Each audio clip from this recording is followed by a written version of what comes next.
నమస్తే friends, welcome to my channel.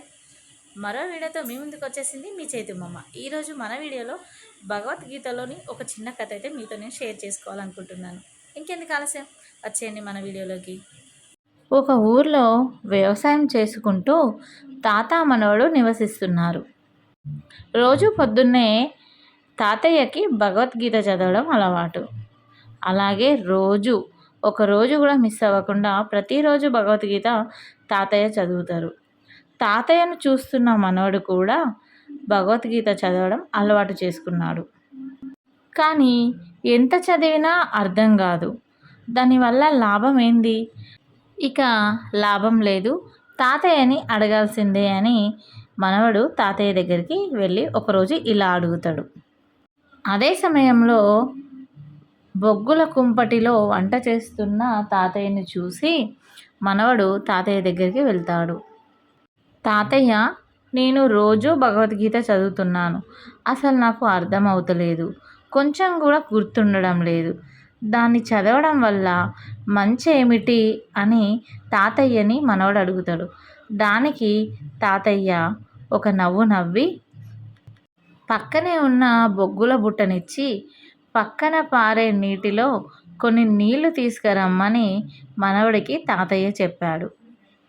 అలా బుట్ట నిండా నీళ్లు తీసుకొని మనవడు తాతయ్య దగ్గరికి వచ్చేసరికి నీళ్ళన్నీ కారిపోయాయి. బిక్కు మొహం పెట్టుకొని కూర్చున్నాడు మనవడు.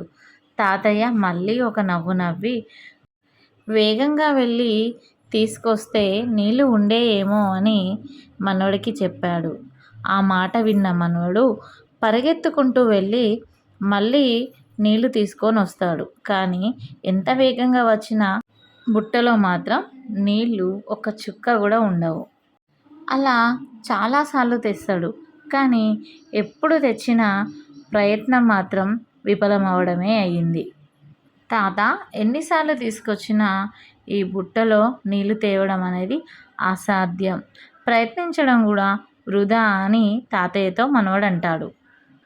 అప్పుడు తాత మనవడితో, చూడు మనవడా, నువ్వు చేసిన ప్రయత్నం వృధా కాలేదు, ఒకసారి బొగ్గుల బుట్టని చూడు అని చెప్తాడు.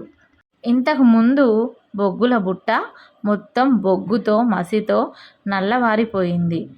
ఇప్పుడు నువ్వు నీళ్లు తెచ్చే ప్రయత్నంలో బొగ్గుల బుట్ట ఎంత తెల్లగా మారిందో చూడు. మనవడు బొగ్గుల బుట్టను చూసి ఆశ్చర్యపోయాడు. బొగ్గులతో నల్లగా దుమ్ము పట్టుకుపోయిన బొగ్గుల బుట్ట తెల్లగా శుభ్రంగా మారిపోయింది. నిజం చెప్పాలంటే బొగ్గుల బుట్ట మెరిసిపోతుంది. అర్థం కాకపోయినా భగవద్గీత చదవడం మొదలు పెడితే ఈ బొగ్గుల బుట్టలాగే నీ మనసు కూడా పరిశుభ్రంగా అవుతుంది అన్నాడు తాతయ్య. ఒకవేళ అర్థమైతే అంతకన్నా అదృష్టం లేదు అని అన్నాడు. అర్థమైనా అర్థం కాకపోయినా భగవద్గీత చదవడం వల్ల ఉపయోగాలు తెలియజేశాడు తాతయ్య మనవడికి. మరి ఎలా ఉంది వీడియో నచ్చితే లైక్ చేయండి, షేర్ చేయండి, కామెంట్ చేయండి, సబ్స్క్రైబ్ చేయడం మర్చిపోకండి.